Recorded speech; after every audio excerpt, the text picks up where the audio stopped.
క్రొత్త సంవత్సరంలో ఆశీర్వాద ప్రార్థన. నీ కృప చేత మమ్మల్ని ఈ క్రొత్త సంవత్సరంలోనికి తీసుకువచ్చినందుకు నీకు కృతజ్ఞతలు. ఈ సంవత్సరంలోని ప్రతి రోజు, ప్రతి అడుగు, ప్రతి నిర్ణయాన్ని నీ చేతిలో అప్పగిస్తున్నాం. సామెతలు 3వ అధ్యాయము 5-6 వచనములు. నీ స్వబుద్ధిని ఆధారం చేసుకొనక నీ పూర్ణ హృదయంతో యెహోవా యందు నమ్మకముంచుము. నీ ప్రవర్తన అంతటి యందు ఆయన అధికారమునకు ఒప్పుకొనుము. అప్పుడు ఆయన నీ త్రోవలను సరళం చేయును.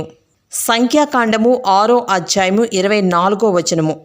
యెహోవా నిన్ను ఆశీర్వదించి నిన్ను కాపాడునుగాక. ఫిలిప్పీ 4వ అధ్యాయం 19వ వచనము.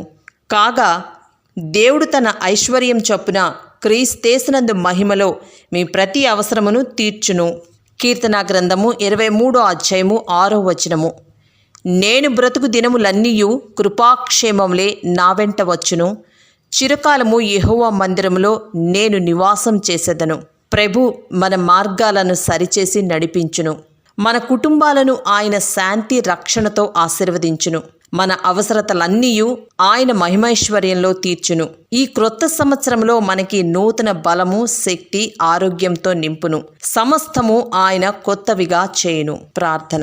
సకల ఆశీర్వాదములకు కారణమైన మా దేవా, మాకు నూతన సంవత్సరం అనే దయా కిరీటాన్ని అనుగ్రహించినందుకు కృతజ్ఞతలు. ఈ సంవత్సరంలో మా కొరకు దాచి ఉంచిన ప్రతి మేలులను, ఆశీర్వాదాలను మా కుటుంబాలకు అనుగ్రహించండి. నీలో ఫలించేవారిగా మమ్ము నూతనపరచండి. మా జీవితాల్లో నిరంతరం నిన్ను వెతికేవారిగా, నీ చిత్తాన్ని నెరవేర్చేవారిగా, నీలో చిగురిస్తూ నూతన బలం పొందుకునే నీ దయ, కృప, రక్షణ, ఆనందంలో కొనసాగుతూ అనేకులను నీ సువార్త వెలుగులో నడిపించే బిడ్డలుగా మా అందరికీ అట్టి ఆశీర్వాదములతో నింపమని నీ ప్రియ కుమారుడు మా రక్షకుడైన యేసు క్రీస్తు నామంలో ప్రార్థించి బ్రతిమిలాడుకుంటున్నాం తండ్రి. ఆమెన్.